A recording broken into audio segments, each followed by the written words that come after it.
Alors Virginie, maintenant j'aimerais qu'on aborde un sujet parce que moi je suis naturopathe, je fais des massages bien-être et dans les massages bien-être, on ne masse pas l'intégralité du corps. Dans le massage tantrique, l'intégralité du corps est massée, y compris les parties génitales, ce qui peut d'ailleurs faire peur à certaines personnes de venir venir faire ce massage-là. Donc, est-ce que tu pourrais nous expliquer pourquoi, dans ce massage-là, l'entièreté du corps est massée, y compris ces parties-là? Bien sûr.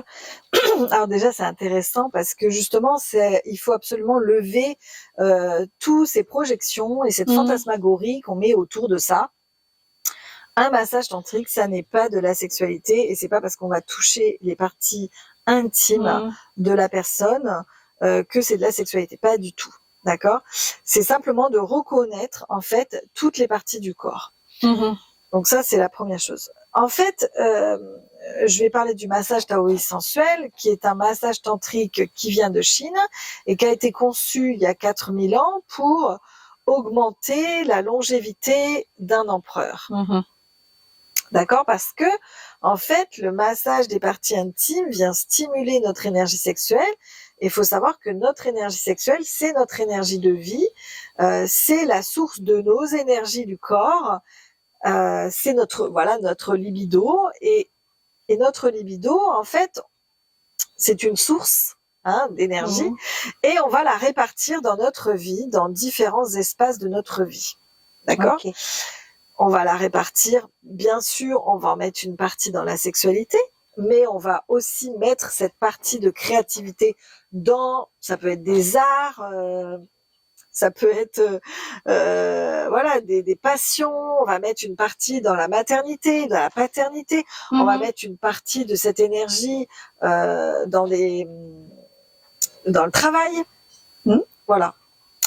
Et d'ailleurs, c'est comme ça qu'on se rend compte quand il y a des personnes qui ont des baisses fortes de libido, c'est que bien souvent, en fait, toute l'énergie part dans un seul domaine.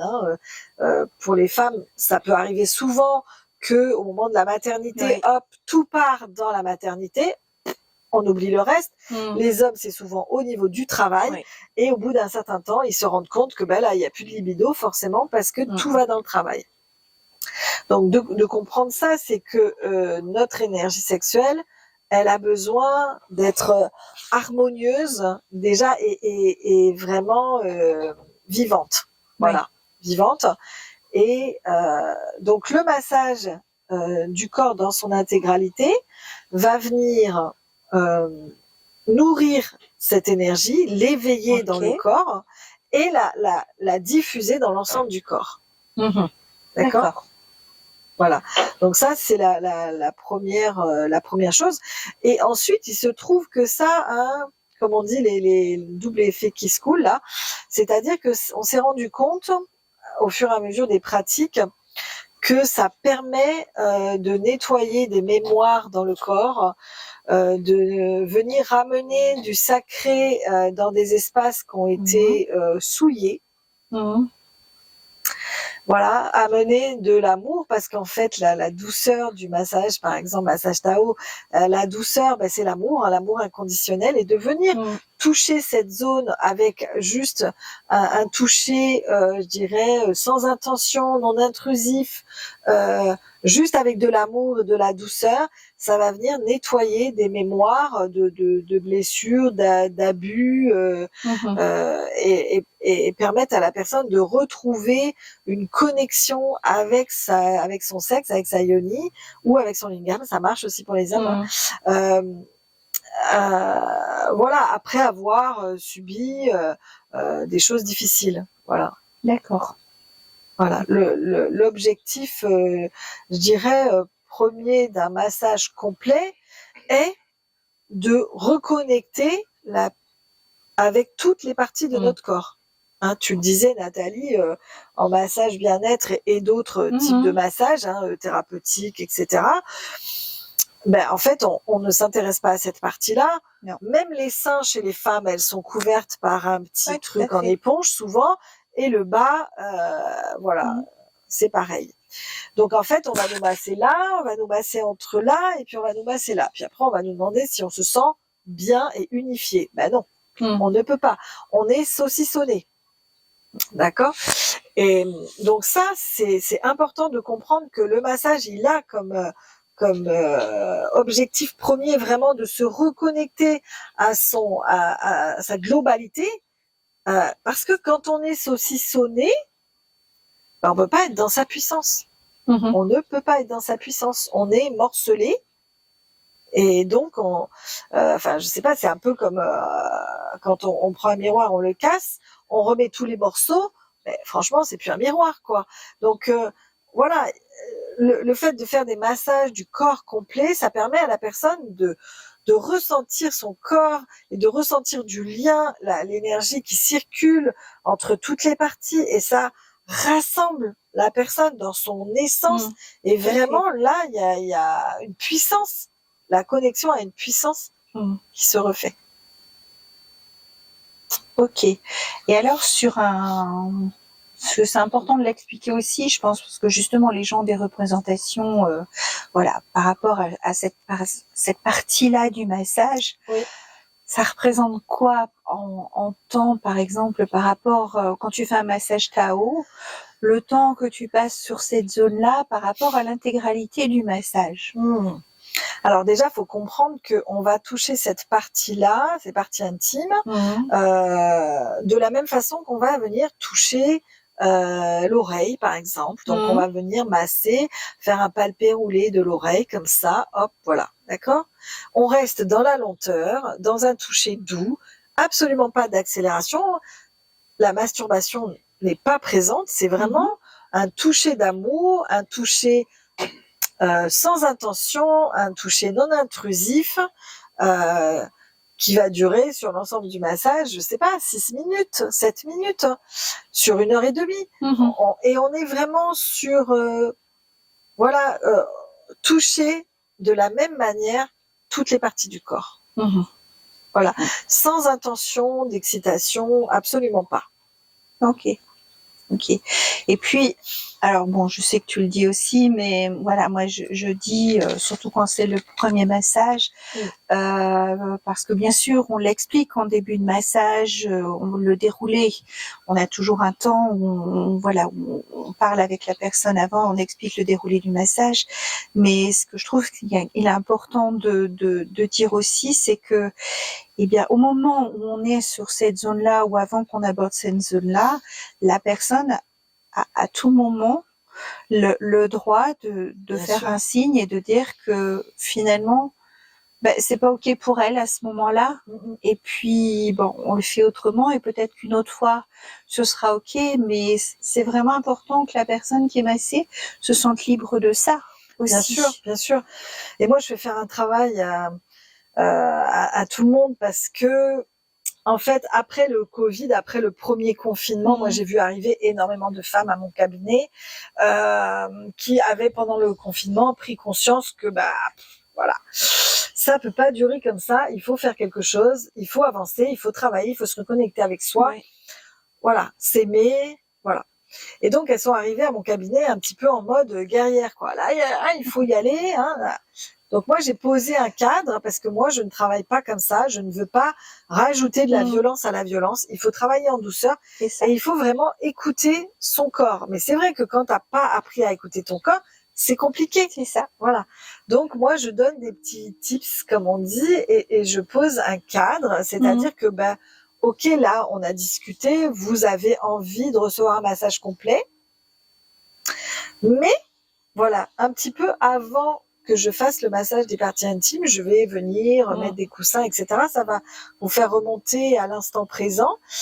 Et là, en fait, je vous invite à aller consulter votre ressenti corporel pour voir si c'est ok ou pas ok, en fait. Et là, voilà, c'est pour chacun le ressenti corporel, il va être différent. Pour certaines personnes, ça va être le cœur qui bat. Pour d'autres, ça va être ça se resserre ici, ça se resserre ici. Ou alors un grand nom qui est clair, bienvenue, le grand nom.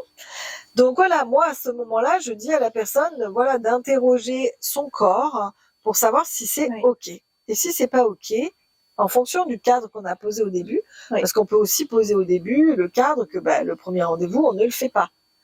Voilà. Ensuite, on peut poser au début que c'est ok, mais si au moment avant de le faire, c'est pas ok, on arrête. Voilà. Donc ça, c'est vraiment important. Et à tout moment pendant le massage, une personne peut dire stop. Oui. Voilà. Moi, j'explique à mes clients, à mes clientes et mes clients, moi, je parle pas pendant un massage. Je les invite à partir en voyage, mais eux, à tout moment, ils peuvent me dire s'il y a quelque chose qui va pas. Hein. Donc, on n'est pas là pour blablater, on n'est pas là pour faire la conversation pendant les massages, parce que ça veut dire qu'on est complètement dans la tête et pas du tout dans son ressenti. Mais par contre, s'il y a à un moment donné quelque chose qui sort, d'ailleurs, ça peut être des mots, mais ça peut être des émotions. Ça peut être autre chose, oui. Ça peut être des émotions. Et bienvenue. C'est vraiment le bon espace pour dire les choses. Parce que c'est vrai que voilà, quand on fait un massage tantrique, bon, il y a le temps du massage, mais il y a ce temps avant qui est extrêmement primordial, où justement, comme tu dis, on met le cadre. Et moi, je fais comme toi, j'invite les gens à accueillir ce qui se passe pendant le massage, à être en voyage, mais en leur laissant tout moment, en effet, la possibilité c'est eux qui gèrent sur la table certaines choses, et comme tu dis, faut laisser les émotions accueillir, puis s'il y a des choses sur lesquelles c'est pas ok, s'autoriser. Et Bien ça, sûr. c'est pas donné à tout le monde, et c'est pas les choses faciles, tout comme recevoir, c'est pas forcément facile non plus pour ces gens. Donc, c'est vrai que c'est important d'exprimer et d'expliquer tout ça avant, et puis de prendre aussi le temps après le massage pour reparler du voyage que les gens ont fait. C'est une proposition, c'est pas une obligation. Voilà, c'est ça, c'est une proposition. Après le massage, s'ils ont besoin ou envie de partager avec moi leur voyage, c'est bienvenu. Voilà. S'ils ont besoin de déposer des choses, etc. Et je prends toujours le temps qui est nécessaire pour que la personne puisse déposer ce qu'elle a à déposer. Donc c'est vrai que mais du coup, ça met vraiment un joli cadre et des belles possibilités aux gens d'être dans ce fabuleux massage et d'accueillir ce fabuleux massage. Ah oui, c'est sûr que en fait, ça peut changer complètement la vie de quelqu'un, en fait, ces massages-là, parce que, en fait, ce massage, il permet, par sa globalité, de se reconnecter à soi, on se sent beau, on se sent merveilleux, on se reconnecte à son cœur, on sent l'amour à l'intérieur de nous. Voilà, il se passe tellement de choses que on est une personne différente, surtout après le premier. C'est ça, et que ce soit pour les hommes comme pour les femmes, c'est vrai que voilà, parfois ils vivent des choses différentes et c'est très bien, mais en effet ça permet de retrouver la confiance en soi, de retrouver, puis parce que ce soit pour les hommes ou les femmes, il n'y a pas d'enjeu du tout, c'est vraiment un moment pour soi où on accueille, il n'y a aucun enjeu, c'est juste du bonheur. J'ai envie de dire. Oui, du bonheur. Et puis, pour certains, enfin pour tous, je dirais, même pour moi, même pour, la découverte des massages tantriques, c'est vraiment la découverte d'un espace. Oui. Voilà. D'un espace qui n'est pas l'espace de la sexualité. Voilà.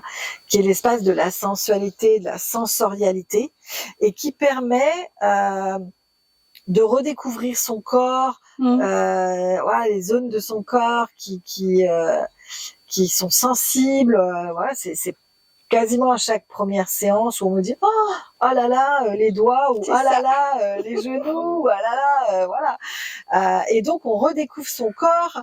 Après on amène tout ça dans sa sexualité à la maison, et c'est super, c'est ok. Mais vraiment le massage permet de découvrir ce nouvel espace qui est vraiment incroyable. Qui est vraiment incroyable. Voilà, ça ouvre des perspectives, c'est voilà. Je réfléchis si j'ai encore quelque chose. Il y a d'autres choses à dire. On a déjà été. Oui, tiens, j'allais dire que en fait, moi j'ai vu beaucoup de mes clients et mes clientes changer justement au niveau de leur sexualité après des massages tantriques. Parce qu'en fait, la lenteur amène vraiment une dimension extraordinaire. Cette lenteur qui permet de vraiment de descendre en profondeur en soi et dans la connexion avec son partenaire. Et ça, c'est quelque chose que beaucoup de personnes ne connaissent pas et qui sont dans une sexualité plus primale, on va dire. Bon, c'est super, c'est sympa aussi par moment, mais ça amène un autre espace et ça permet aux gens d'amener ça dans leur vie personnelle et d'enrichir leur sexualité. Et ça, c'est génial. Surtout que de plus en plus, dans la vie quotidienne, la lenteur, c'est une chose qu'on oublie. On est toujours dans du très vite, dans du très fort, dans de la performance et dans plein de choses. Et là, on est à contre-courant, on va dire. C'est ça. De la vie quotidienne. Ah bah complètement. Et puis moi, je me suis sentie très très très longtemps à contre-courant parce que j'avais à l'intérieur de moi ce besoin de lenteur. Sauf que comme je voyais bien que tout autour de moi m'invitait à autre chose, à la vitesse, hein, que ce soit quand j'étais maman de jeunes enfants, où il fallait que les enfants ils soient partout et qu'ils fassent toutes les activités, qu'ils fassent tout et nanana et ci et ça et patati patata et à un moment donné, moi, j'ai senti à l'intérieur de moi, c'est comme si je mettais des freins, mais que j'y arrivais pas, en fait. Parce qu'en plus, j'étais un petit peu en résistance par rapport à ça. Hein, c'est-à-dire que je jugeais. Je me disais, oh là là, Virginie, t'es lente. Oh là là, Virginie, t'arrives pas à suivre. Je me jugeais. Alors que le jour où j'ai découvert les massages tantriques, j'ai découvert le bonheur de la lenteur, de remettre de la lenteur dans ma vie. Et à partir de ce moment-là, je me suis autorisée cette lenteur. J'ai changé toute ma vie. J'ai changé toute ma vie. Et pour moi, aujourd'hui, la lenteur, c'est essentiel. On profite beaucoup plus de la vie quand on met de la lenteur. Ça, on intensifie chaque chose. Au lieu de passer comme ça, vite, on passe vite là, on voit pas les fleurs, on passe vite là, on n'entend pas la petite fontaine qui glougloute là. Et en fait, on ne profite pas des choses de la vie. Voilà. Et aujourd'hui, dans la société dans laquelle on est, dans la société où on va tout le temps vite, il faut tout le temps, comme tu dis, être dans la performance, et ben de ramener de la lenteur, c'est un peu comme de l'oxygène qu'on ramène en nous. C'est de l'oxygène. Et par rapport à la sexualité, de ramener de la lenteur et d'enlever la performance aussi, ça vient vraiment pour beaucoup d'hommes. Comment dire, les soulager un petit peu hein, de ce devoir de performance, de comprendre que c'est pas ça en fait la sexualité, c'est il y a autre chose, la connexion, la présence à l'autre, voilà. Et c'est vrai que la lenteur parfois on leur enfin moi, j'ai l'impression que je l'impose aussi aux clients parce que parfois, justement, parce qu'il faut aller vite, nos créneaux horaires de séance, c'est 2h30. Et parfois, ils essayent de rogner un peu, non, 2 heures, c'est pas possible. Et moi, je leur dis non, c'est 2h30, vous avez ce temps-là. Et je trouve que c'est déjà commencé dans le massage que de leur dire, voilà, la séance c'est autant parce que vous avez besoin de ce temps-là et c'est une bulle que vous vous octroyez. Et pour moi, on peut pas faire 5 minutes avant, 5 minutes après, le massage entre deux, parce qu'on reste dans une dynamique trop importante et que là, on les force un peu à mettre le frein. Ah ben carrément. Et c'est moi j'en fais même enfin voilà, pour moi de toute façon comme c'est devenu naturel cette lenteur, je me dis que j'ai une mission par rapport à ça. Donc c'est génial et je peux raconter une anecdote parce qu'elle est quand même incroyable. Un jour, j'ai une femme qui me téléphone, donc c'était à l'époque où j'avais encore je prenais les rendez-vous au téléphone. Elle me téléphone et elle m'explique qu'elle voudrait se faire masser tel jour à telle heure. Bon, ok. Donc, je regarde l'agenda, a priori, c'est ok. Et puis, elle commence à me dire, alors, par contre, hein, il faudrait qu'à 16h, je sois partie parce que je vais à Nice, je prends la voiture et patati patata. Et là, moi, je me suis dit, oh là là, mais non. Moi, j'ai senti à l'intérieur de moi que non. En fait, moi, je ne travaille pas comme ça. Je ne suis pas prête, moi, à me mettre dans cet état de stress-là pour ça. C'est aberrant de se mettre dans un état de stress pour un massage. C'est aberrant. Donc, je me rappelle très bien parce que j'étais dans un magasin en train de faire mes courses ce jour-là, donc j'étais en plein milieu, là, comme ça. Et je lui dis, ben, vous savez quoi? On va pas le faire. Ouais. Et comment ça? Je lui dis, voilà, non, moi, je travaille pas dans ces conditions-là. Moi, je vous invite à trouver un autre créneau, un autre jour peut-être, mais vraiment un jour où vous aurez, ben voilà, votre après-midi pour vous. Ça. Vous aurez pas à vous dépêcher d'aller prendre la voiture, d'aller à Nice, conduire, je sais pas combien d'heures là. Non, en fait. Et là, d'un seul coup, il y a eu un grand vide. Je me suis dit, waouh, qu'est-ce que j'ai fait? Qu'est-ce que j'ai dit? Et là, elle me dit, waouh, alors vraiment, mais merci beaucoup. Parce que je vous explique, je sors d'un mois d'hospitalisation en HP pour grosse fatigue.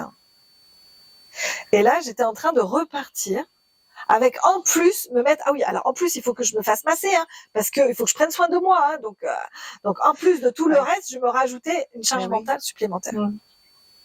Et elle m'a dit, mais merci parce que là, vous m'avez coupé net. Et je vais en effet trouver un autre créneau et je vais, voilà. Donc, du coup, elle a regardé son agenda et on a trouvé un autre moment pour qu'elle vienne se faire masser. Plus adapté. Voilà. Mais je pense qu'il y a toute une rééducation quelque part à faire par rapport à ça parce qu'on est complètement embarqué dans cette société qui est un peu pour moi un train fou là, à se demander mais qui est au volant? Qui commande? C'est ma vie, mais qui commande? Voilà. Donc, à un moment donné, il faut ralentir, s'arrêter aussi, de temps en temps, c'est bien. Et prendre du temps pour soi. Et tout ça, c'est quand on a commencé à remettre ça dans sa vie, voilà, c'est vraiment des cadeaux, c'est précieux, c'est génial. Prendre du temps pour soi, pour être mieux, c'est aussi pouvoir ensuite donner du temps de meilleure qualité à l'autre. Bien sûr. Et ça change tout. C'est ça. C'est ça. Mais on a tellement été élevés avec ce conditionnement, je dirais nous, sociétal religieux, qu'il faut prendre soin de l'autre, s'occuper de l'autre. Les mamans qui sont là toutes à fond, et j'en ai fait partie, il y a pas de souci. Voilà, à fond à s'occuper de toute la famille, etc.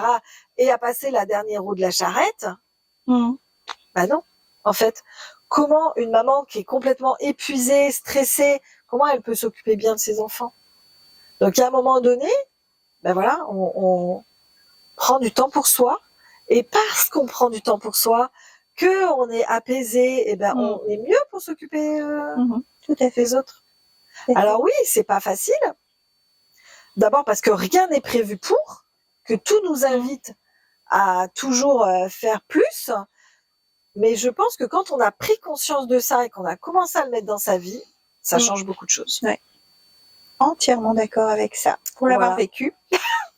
Voilà, et après, c'est tout un rythme de vie nouveau qu'on met en place en écoutant son propre rythme et en respectant son propre rythme. Donc, voilà, merci Véronique.